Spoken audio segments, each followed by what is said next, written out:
Taking off from the portrait of the perfect man, let us explore the Tao within. The power of the Tao is not the exclusive property of the sage, or of you, or of me. Taoism teaches that everyone has the potential to become the sage, because everyone simply has the Tao within them. The 5th century Taoist text, the Shishang Jing, says that Lao Tzu taught, human beings are within the Tao. The Tao is within human beings. The Tao is not only within me, rather, the myriad beings all have it. The myriad beings don't know about it, but the Tao naturally rests with them. I would say that at this stage the Tao is dormant. It awaits the coming of the rain and the sunshine to germinate, its green sprouts appearing just at the surface of consciousness. This sprouting of the Tao is the Buddhist thought of enlightenment, bodhicitta. Taoist sages taught that you should never seek the Tao anywhere outside of yourself. The Tao Te Ching says, one may know the world without going out of doors. One may see the way of heaven without looking through the windows. The further one goes, the less one knows. Therefore the sage knows without going about. Joshi said, we need not talk of empty and faraway things. If we would know the reality of Tao, we must seek it within our own nature. Each has within him the principle of right. This we call the Tao, the way. Specifically, we call the principle of right, in Jeremiah's terms, the Lord our righteousness, and in the terms of Saint Germain and Jesus Christ, the Holy Christ self, the middle figure in the chart. The 18th century Taoist adept, Liu Yiming, called the Tao within the original essence. The original essence. When you say the word and meditate on it as a substance, you can feel the vibration of your own original essence. Just think about it. I cannot think of adjectives for it, but I can feel that I have an original essence, and I can sense what it is. This original essence Buddhists call the seed of the Buddha. The Tao is in the body, Liu Yiming wrote. Within the body is hidden another person who always accompanies you whatever you do, awake or asleep. It is always there. Looking, listening, talking, walking, it is very, very close. This is not the awareness of conditioned knowledge. It is the original sane energy, vitality, and spirit. If you seek this in terms of form or shape, you are mistaking the servant for the master. The body is not the master. The body is simply the servant of a higher master, the great Tao. The 4th century BC Taoist sage Zhuangzi spoke of an underlying source of being that is a master or director within all things. This is God's light and life and energy and consciousness, as we even speak of electricity or the electron as self-luminous, intelligent substance. Substance itself, the ascended masters teach us, has an intelligence programmed into it. And we observe the marvel of this in the cells of the body. He also described this master as having no form. I do not know what makes things the way they are. There seems to be a real director or true master, yet I find no trace of him.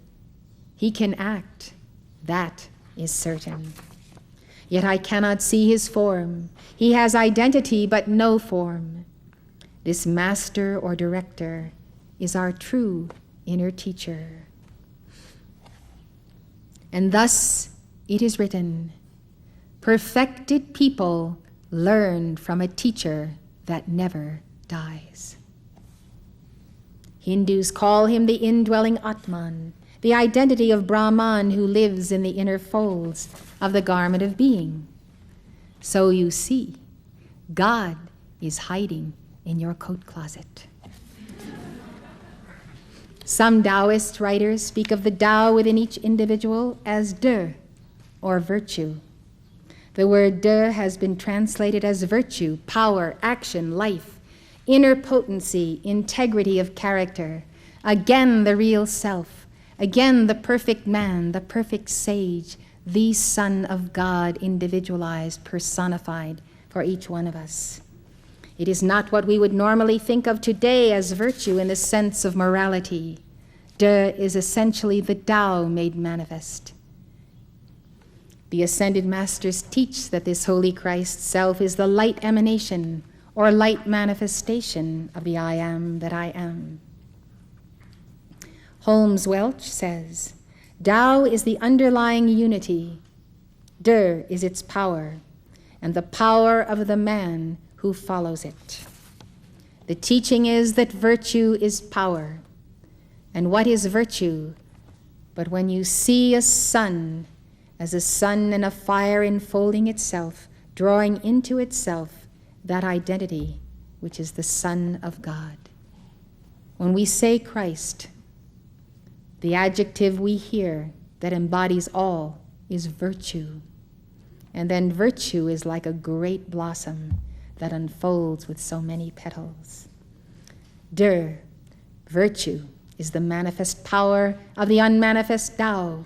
Virtue can only be when it is in action. This is the definition of the Son of God. The essence of the Tao that lives in our temple is this virtue personified. The personification of virtue we know and love as our Holy Christ self, that presence within, that still small voice that often becomes a little more loud and a little more loud to get our attention when things are reaching an extreme in our lives. And then and again it is a gentle voice that almost has a little echo as though it were in a chamber or a room somewhere, just speaking to us. Our souls know the voice, the heartbeat, the footstep of our true shepherd. God has not left us comfortless, and the mystics of all ages have defined this inner person. Victor Mayer writes, De signifies the personal qualities or strengths of the individual, one's personhood, or as we would say, one's Christhood. When Mayer says, De is determined by the sum total of one's actions, good and bad, I interpret this to mean that one chooses to take the light of the sun, or Christ's self, to use it for good or bad deeds, thereby making good or bad karma. Mayer says each creature, each object, has a De, which is its own manifestation of the Tao. Wing Sit Chan says, while Tao is common to all, it is what each thing has obtained from Tao, its De, that makes it different from others. You have plucked a certain fruit from the tree of life, the tree of your Christ self. And you have said, this is the fruit I like best. I will plant the seed. It will grow and increase in me. I will become this. This will be the nature of my identity. This will be who I am. This specific fruit of virtue. How it has applied the energy and the virtue of De to form the outer and inner self is what makes up your personality and my personality. The free will choices people make, says Wing Sit Chan, cannot mar the De, but they do mar the soul and the corresponding soul personality. We can never mar the Christ in all his glory, but we can mar our own souls for refusing to be the mirror of that Christ. The sage is singled out as the one fit to rule because he has cultivated virtue, or De, according to the Tao. The Tao Te Ching teaches, it is Tao that gives life to all things. When you say the word Tao, you get a sense of a great cosmic order and of infinite potentialities that you can pick from, as though you were standing under the biggest tree that you have ever seen that fills the entire cosmos.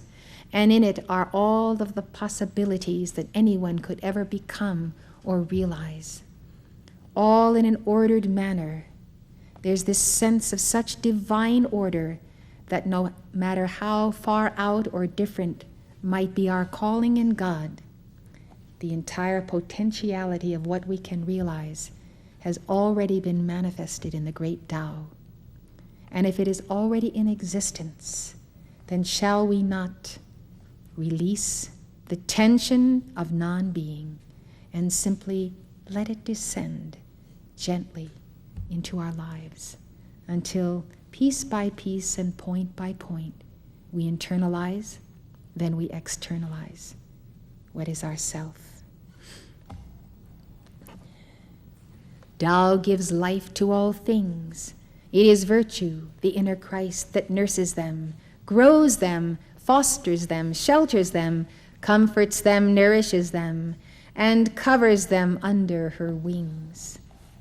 Zhuangzi taught, when Der is achieved, one is said to have returned to one's original nature. We are not seeking to become something new. We are seeking to become who we were once upon a time. The original nature is what we long for, because when we were created and we looked up into the eyes of our Father, Mother, God, we saw who we were. We saw our original nature as coming from them. We knew who we were. And we went forth into these matter spheres, ever denser and more dense. We lost the memory of the image. It's like forgetting what a friend looks like, whom you haven't seen in 40 years, and whose photograph you have lost, and you just can't quite remember the features of that person. That's how we have forgot. And as you know, it has come about by angels who took the left-handed path and determined that we would forget our point of origin. Back to that point is our goal. Returning to one's original nature is returning to the Tao, to one's original source. In virtue, the Holy Christ self, the soul returns to the image and likeness of the Tao in which she was made. Stepping into and finding herself congruent with a matrix, that is the womb of the Tao, she is unfettered by the imperfect manifestation of the former self. Once you step into the original matrix, you are no longer burdened or concerned. You are unfettered. You no longer carry the burdens of who you became, that was the defensive self, the ego self, the personality self, not tethered to the true personality of God. In other words, when you finally see the real and you head for the sun, all those things that were behind fall away. One with virtue, the soul slips easily into the Tao, even as the sunbeam withdraws to her source. Returning to one's source is an important theme in all mystical writings. In the Hindu Upanishads we read, as from a blazing fire, sparks, essentially akin to it, fly forth by the thousand, so also, my good friend, do various beings come forth from the imperishable Brahman, and unto him again return. The Christian mystic Jacob Boehme often referred to God as man's native country, as his true origin and home. God is our native country. The soul of man, he said, is always seeking after its native country, out of which it has wandered, seeking to return home again to its rest in God. This is Taoism, pure and simple. Lao Tzu says, returning is the movement of the Tao. All things flourish, but each one returns to its root, to its youngness, to its origin. According to Taoism, all of our troubles begin with our sense of separation from the Tao. We don't even remember that we are a part of the Tao. And because we have lost contact with our source, we have lost the spiritual power we once had. And that is the real key. When you lose the power that you had to be who you were, then how can you be who you were again until you find the key to restore that power? Think of yourself when you are ill, you don't feel well, you have little strength. Are you yourself? Can you be the full fervor of yourself on that day? You can't be yourself without power. And so losing the source of power is really the root problem and cause of all of our incomplete psychology. To be who we are, we have to invoke the power we once had. We must now learn how to restore that power by cultivating the Tao. Don't you love the word cultivate? With all of its meaning. Cultivation is prayer and meditation and hard work. It is keeping on. It is establishing a mighty rhythm of life and getting into the rhythm of the cosmos itself. Cultivation is like when you tend a garden, when you nourish friendships and loves, and so they blossom. But when you do not nourish them, they fade away. All life needs cultivation, beginning with your own soul. Taoists often describe returning to the Tao as becoming like an infant. The infant represents one's original state of purity and wholeness. It's like the little girl who kept begging her parents to leave her alone with her new baby brother. Her parents were afraid that if she were jealous, she might hurt her baby brother. But the little girl was so insistent that her parents finally agreed, and they listened closely on the intercom to what might be happening. When the little girl and her brother were finally alone, she crept near his crib. They heard her whisper, "Tell me about God. I'm forgetting." "Tell me about God. I'm forgetting." Let us, as the little child, seek and find the perfect man who can bring to our remembrance what God is like. Notice the words are what God is like. We cannot know God, but we can know what he is like. He is like a rose and a rainbow and a little child. He is like so many things. If we know him in all of these things, somewhere inside of us, that inner real self puts it all together, and we do have a sense of knowing God. We love the ascended masters because in their oneness with the great Tao, they have given us their profile of God. They have allowed us to see something of God that we do not see when we look at our own face in the mirror. But when we look at them, we say, this is what God must be like. I used to look at Mark many times, not just when he came from the platform in his beautiful silk robes after a dictation, and when he was glistening with light, literally dripping with light, but in all kinds of situations and places and circumstances. And how often I would say to myself, this is what God must be like. This is what God must be like. It's like when I first had the experience of seeing the dictations that he gave at the 4th of July conference in 1961 in Washington, D.C.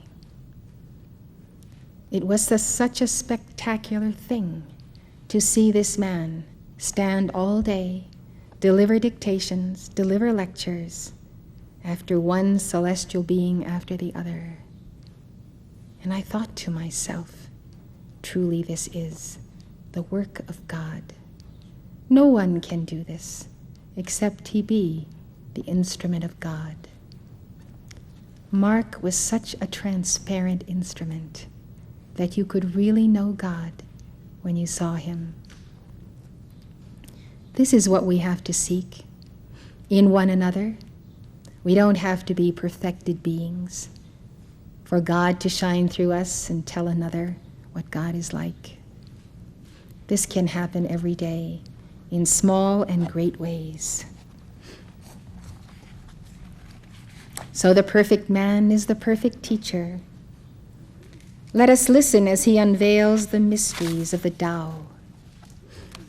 The seeker asks, how did I lose the power of the TAO? Yes, indeed, we do ask that question. The perfect man answers, you have gradually depleted your original vitality, energy, and spirit through your passions and the misuse of your senses.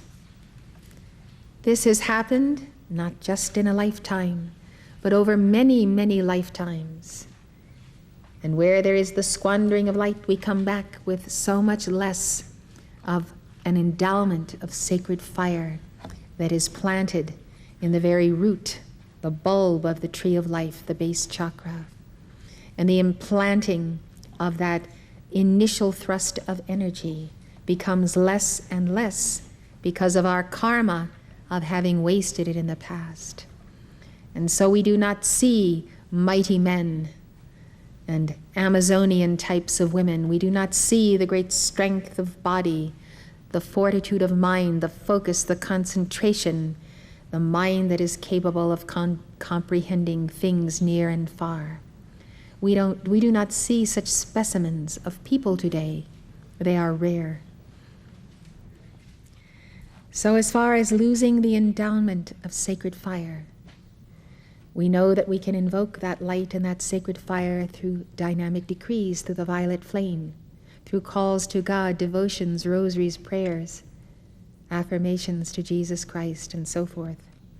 And so we can begin to increase. But as we increase the light, we must remember that we don't have the increase to squander it again and to lose it again. This time we are weaving the deathless solar body, the vehicle which will enable us to become one with the TAO. According to Chinese physiology, the sense organs are openings through which man's vital fluid can escape if he is not careful. Taoists therefore teach, guard the senses. The vital fluid can escape through the sense organs because they are openings. The Chinese say that the senses should be used in moderation and in harmony. They name the 6 senses as the eyes, ears, mouth, nose, tongue, and body. The 1st century BC commentator on the Tao Te Ching, He Shanggang, said that by misusing our senses, we are unable to savor the Tao. By misusing our senses. In other words, if they get burned out, they no longer function as points of sensitivity and receptivity.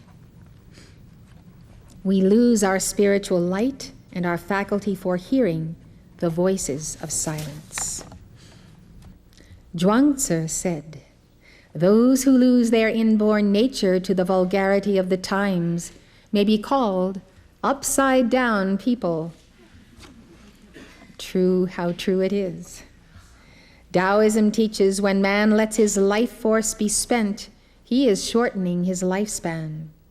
Liu Yiming said, people age because they indulge in emotions and passions.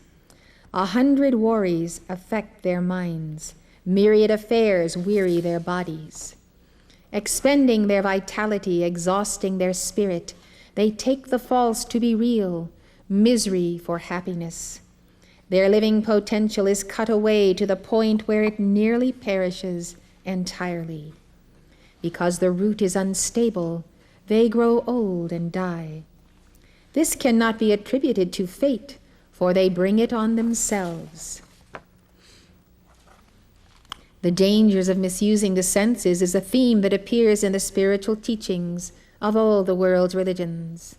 The Hindu Mahabharata says, of the 5 senses belonging to man, If one springeth a leak, then from that single hole runneth out all his intelligence, even like water running out from a perforated leathern vessel. One Eastern Orthodox saint wrote, when the door of the steam baths is continually left open, the heat inside rapidly escapes through it. Likewise, the soul, in its desire to say many things, dissipates its remembrance of God through the door of speech, even though everything it says may be good. Ideas of value always shun verbosity. Timely silence, then, is precious, for it is nothing less than the mother of the wisest thoughts. When you are silent and contemplative in a portion of your brain, and in another you are very fixed on the task at hand and proceeding at a good clip with your work efficiently, but the silence is there and the attunement is there, you will find that suddenly out of the blue, your inner voice will speak to you, will make a comment, will contribute an idea, will send some word of comfort, or give you an interesting technique to accomplish something that is physical, that's technical, that has to do with the running of the ranch. It's just amazing what God will tell you when you have those 2 points of attunement, one in the omega of the work, the other in the alpha of your own spiritual being. In reality, these are not far apart. Lao Tzu said, "Those who know do not speak. Those who speak do not know." A modern Taoist teacher, Ni Hua Jing, says, "The key to cultivating Tao lies in the eyes. Be sure to remove all distractions that drain energy away from them. Not only the eyes, but all 6 gates of the senses must be kept pure." In regard to this teaching, I would like to tell you that so many people have so much clutter in their houses. Every little trinket, every little thing that comes along, they tack it on the wall, they put it here, they put it there, so that when you enter the house, there is no clean sweep of vacancy, so that the house becomes a place where you can meditate on God. Do you notice how your eye is stopped when a room is messy and things are all over the place? And you see everything, and if you don't quickly clean it up, you keep looking at all this stuff around you. Well, I think that we should look at clutter in terms of every single item that is in our house and in our rooms. And we look at the image, or we look at the focus, or whatever it is. Sometimes things can be focuses, little statues of this or that saint, but they may not be very nice. They may not add to our own sense of the vision of that saint. I am very particular about putting a statue or a picture anywhere. If I can see God more clearly and that saint more clearly without the picture, I get rid of the picture and I look directly at the saint. So think about this, and think about children, how their eyes get stopped on every single object that you leave around, when you would like them to simply fix their eyes on one important thing that will carry them back to their presence. Let's all go looking at our surroundings and see what we don't want to stop our eye, so that the eye cannot go beyond and into the eye of God. A picture is valuable when, because you look at it, you pass through it and enter a plane of the mind of God. If it doesn't do that for you, get rid of it. We don't need a lot of ornaments because we have so much richness of the Spirit around us. You're watching Elizabeth Clare Prophet, world-renowned author and founder of Summit University.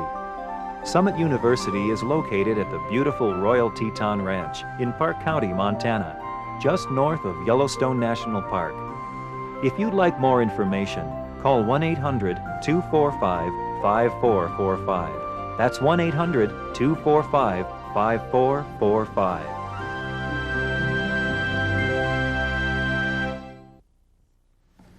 When distraction is kept away from your eyes and ears, you will be able to keep your energy full and your spirit whole.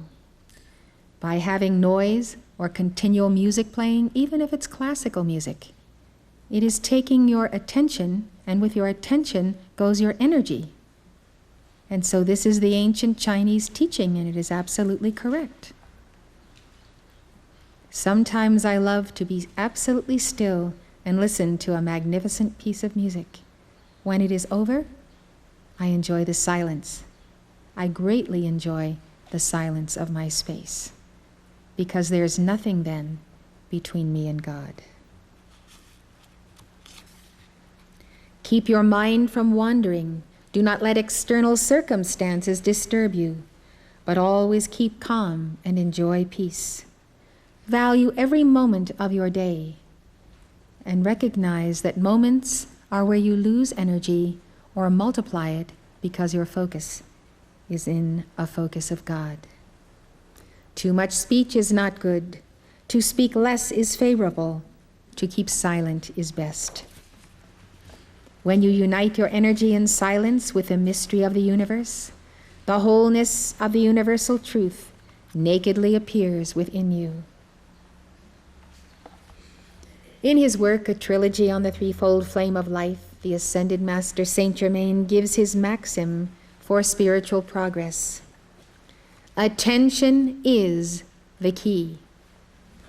Now you recognize that you have these points of attention, the 5 senses, the openings. Notice how, when something is burning, how the sense of smell is heightened, and you sniff, sniff, sniff to find out what is burning. It's an attention getter, isn't it? Through all of our senses, our attention is pulled. Where man's attention goes, there goes his energy, and he himself can only follow. In a dictation given on New Year's Eve, 1986, the Ascended Master El Morya said that it is the desperate need of the hour to keep our attention locked in our mighty I Am presence. He said, I ask the question, how many can at will make the contact with a presence that comes as a feeling of love descending, a feeling so powerful as to exclude all other awareness of a planet? How many of you can do this at will? You need not raise your hands, because it is a very private matter between you and God. If you can do it at will, then increase your adeptship by making that will more and more powerful. Beloved ones, this can be yours, but you must stop chattering, stop seeking so many interchanges with others. Let those in the valleys of the world see so much television, so much contact, 24 hours a day, with outer things going on. These take your attention from your presence and make you worry and have that over-concern, which makes you incapable of mobilizing your forces to defeat the whole ball of Maya that is before you, the whole ball of illusion. Now that's the real trick. That's what you want to learn to do. To recognize such a great power and presence of God in and around and through you, and to see this ball of Maya for what it is. It's vicious, it's toxic, it's decadent, it's lethal, but at the same time, it's illusion. You've packed an awful lot of energy into it, and when unleashed, it could actually destroy you. But in your mind, you have to see it beneath the feet of the Blessed Mother Mary or Kuan Yin, under the control of Shiva. That's really what El Morya wants you to do, to get to this place of this inner decreeing and this inner affirmation of yourself as Atman. Atman is the name for Brahman within us. Brahman in the great central sun is Brahman. He places himself in us, so we call it the Atman. So it is the Spirit of God that dwells in us, the Spirit. So you see why it is important to contemplate God, because when you do so, God teaches you and you teach yourself these techniques whereby you are truly becoming God. That is why it's very important to guard your attention all through the day. So Guard those moments, guard your life. The seeker asks, how can I return to the Tao? The perfect man answers. The perfect man, your real self, your Christ self, speaks to you and says, first, apprentice yourself to an enlightened teacher. Although it is not explicit in the Tao Te Ching, later Taoist sages acknowledged the necessity for a teacher on the spiritual path. Liu Yiming said, the way of the Tao must be taught. If you do not meet an enlightened teacher, everything goes awry.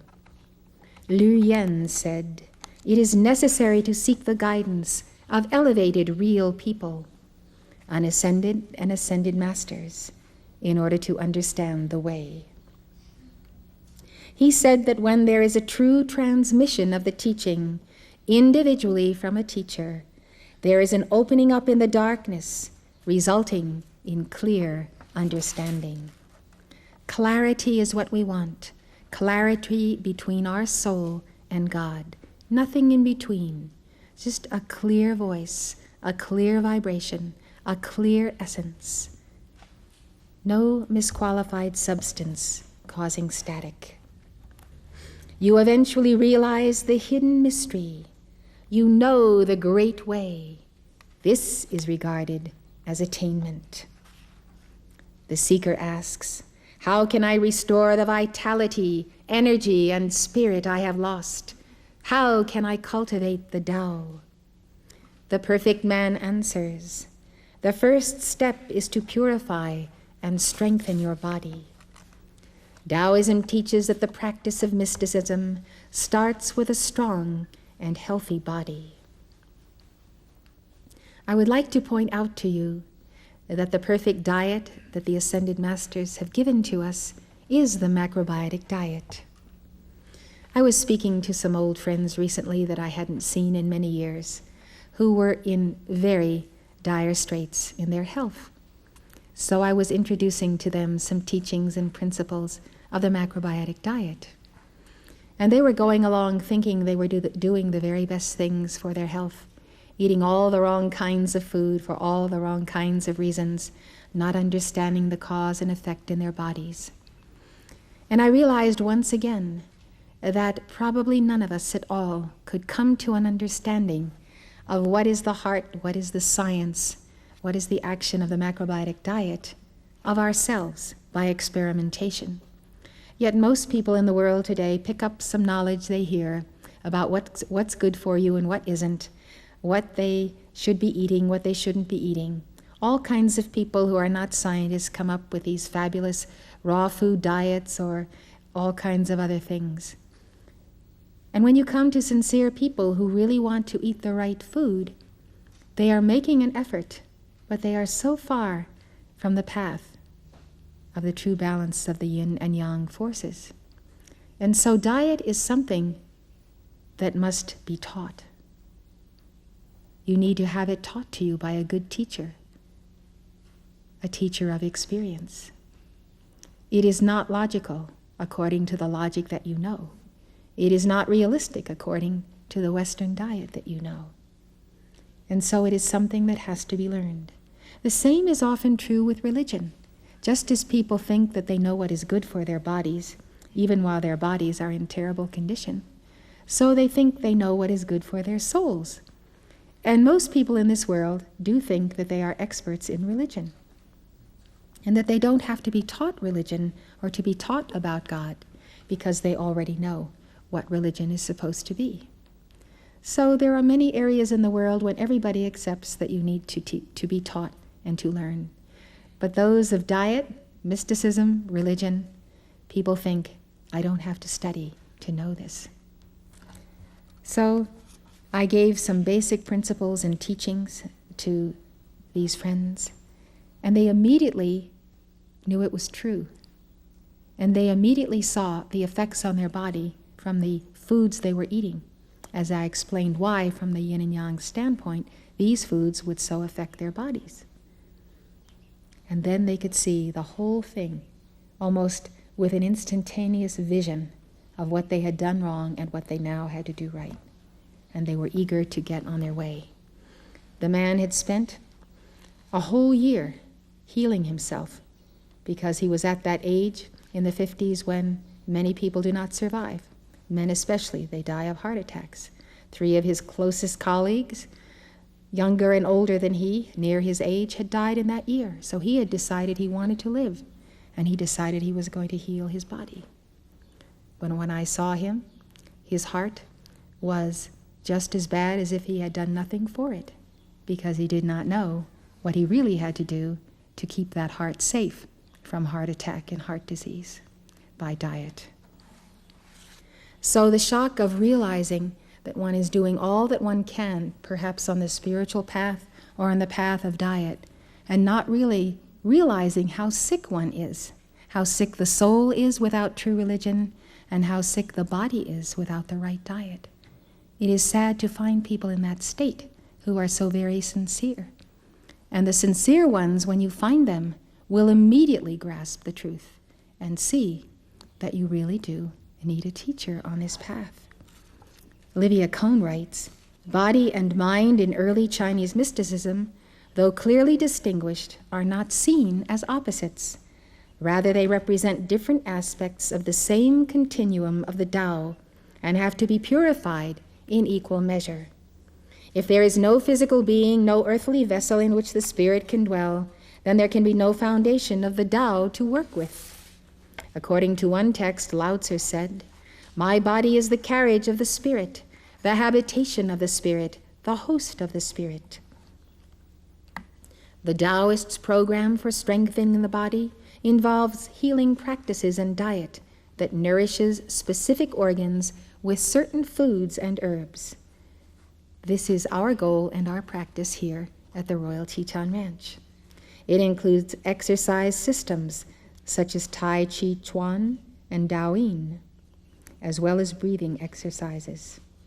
All these practices are designed to stimulate and increase the flow of qi. We can say that qi is actually anchored in the seat of the soul chakra, the point of that center. Qi is a very powerful force and energy. You can weaken your qi, for instance, by eating your drinks with ice cubes. Eating iced drinks with every meal weakens that qi, depletes you of your qi, weakens the bladder, weakens the kidneys. Cold foods, ice creams, salads, popsicles, all those things that are cold, you are placing a coldness in the area of the body where there is an intense focus of fire. And that fire is your qi, it's your energy, it's the point of the center of the soul from which the soul can function and be in that yang state of completing the day victoriously. And so look how the habit of Americans is to eat so many cold things in the summertime. And the price we pay is to have the corresponding illnesses in those areas in the wintertime when all the flus come along. Then we take drugs that are yin to cure those diseases, and then we get more yin, and gradually as the years go by, these organs get more debilitated, and the soul doesn't have the qi, the real energy to be centered, to be able to meditate. I was talking to someone recently whom I hadn't seen in many years, and in the years that I hadn't seen him, he had been in Thailand 6 years as a Buddhist monk, meditating 8 hours a day. That's really an amazing feat. He said after a while, he decided he needed to come back to the United States and do something practical. But think of the discipline. I mean, meditating 8 hours a day, even if it's broken up, takes a strong body, a strong will, a strong mind, and strong qi. And there it is. If you don't have those, you are not apt to be meditating even 15 minutes a day. So let's see how Houston Smith defines qi. He says, though it literally means breath, qi actually means vital energy. The Taoists used it to refer to the power of the Tao that they experienced coursing through them, or not coursing because it was blocked, and their main object was to further its flow. Qi fascinated the Taoists. William Blake registered their feelings precisely when he exclaimed, "Energy is delight." It certainly is. When you have all the energy you need to do what you need to do every day, aren't you simply delighted? You're joyous. Think of the one reason why we are not so joyous. It's because we don't have enough energy to do all the things we want to do. It's time to really look and see what is sapping our strength. There are a lot of things that we can stop doing and gain back bit by bit the momentum we need to accomplish that great creative work we're working on. For energy is the life force, and the Taoists loved life. To be alive is good. To be more alive is better. To be always alive is best. Hence the Taoist immortality cults, whose goal was to live forever. The seeker asks, the first step in cultivating the Tao is to purify and strengthen my body. What is the second step? The perfect man answers, and what does he say? He says, become empty. That's the great theme of Taoism, become empty. It's the theme of Jesus Christ, become empty that you might be filled and that I might infill you with my Christ presence. Lao Tzu taught, reach the pole of emptiness. To be empty is to be full. Simply because nature abhors a vacuum, if you empty yourself, God rushes in. The mystics of all ages have understood this truth. Simply put, create a vacuum and Mother Nature fills it. And the Mother Nature we're talking about is the great Mother Tao. When we empty ourselves of all non-essentials, Mother Tao fills us with her essence. When we are empty of ego, vainglory, and all self-attachment to ourselves as doers, God fills us with his spirit, and then we know ourselves as instruments of the great doer, the Tao. Then the Tao loves through us, heals through us, teaches through us, and works his works through us. God fills us with his spirit, and therefore I and the spirit of my Father, Mother God are one. Jesus said, I of mine own self can do nothing. The Father that dwelleth in me, he doeth the works. The Father was in Jesus because he emptied himself. The Mother was in Jesus because he emptied himself. Thomas à Kempis wrote in the Imitation of Christ, the Lord gives his blessing where he finds the vessels empty. Because the perfect man is empty, he always receives the blessing of the Tao. His emptiness allows him to be continually renewed by the Spirit. His source of power is never exhausted. And thus it is written, perfected people are endowed from a resource that is never exhausted. Lao Tzu wrote, to be worn out is to be renewed. Great fullness appears empty. Its use is inexhaustible. Who is able to have excess to offer to the world? Only the man of Tao. Zhuangzi says, the perfect man embodies completely what is inexhaustible. He may be called the reservoir of heaven. Pour into it, and it is never full.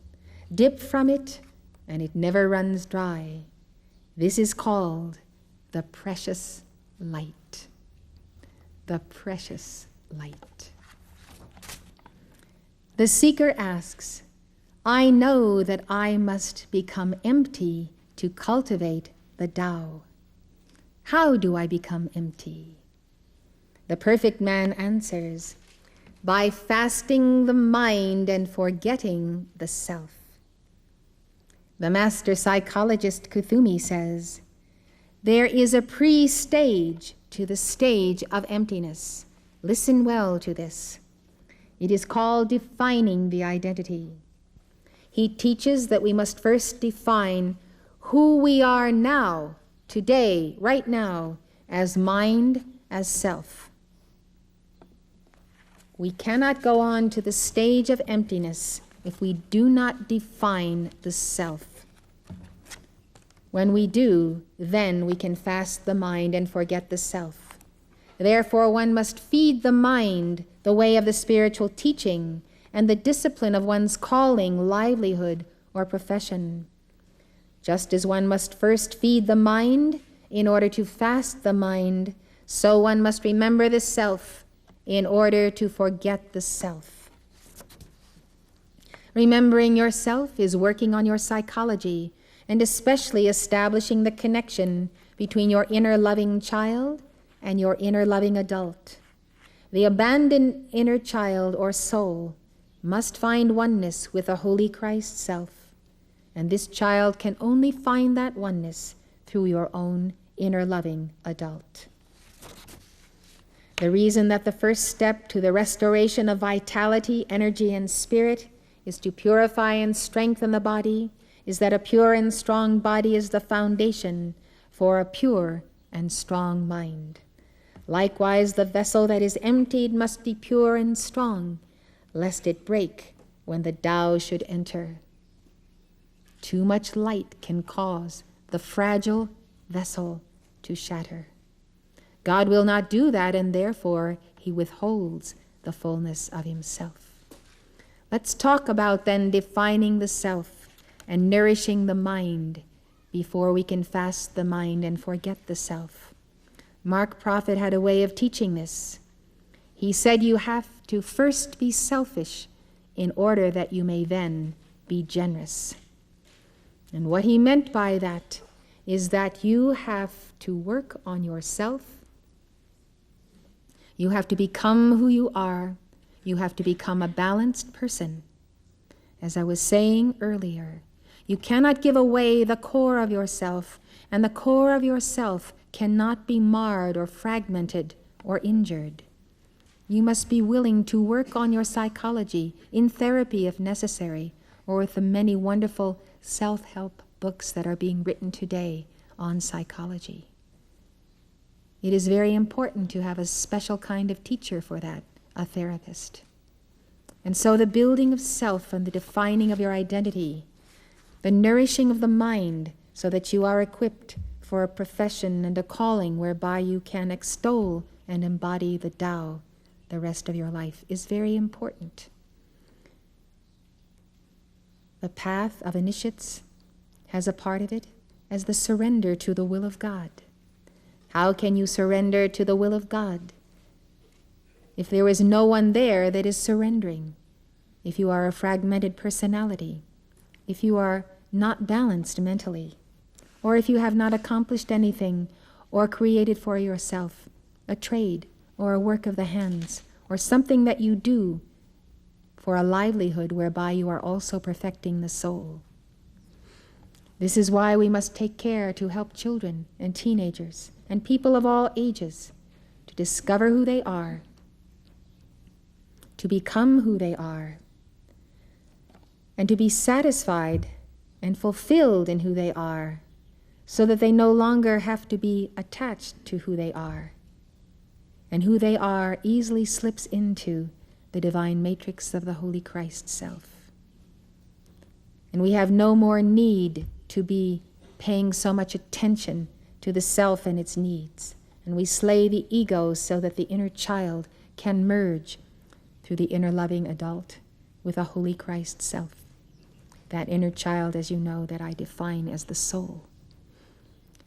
So you see, it is very difficult for someone who does not pursue the first steps of feeding the mind, nourishing the self, remembering the self. It is very difficult if you have not done that properly. If you come from a dysfunctional home and you have not had that healing that you need, there are wants, there are needs. The soul is crying inside of you to be loved and to be made whole. And so you must become the healer of that soul and that self. You must find that wholeness. Only then can you go on to the second stage of this process. Forgetting the self or losing the self is another way Taoists describe the process of becoming empty. Losing the self does not mean obliterating your own identity. It means losing the lesser self. It means losing the sense of a self that is separate from the Tao. It means acting in accord with your true nature, the nature of Tao, so that all of your actions are spontaneous and natural.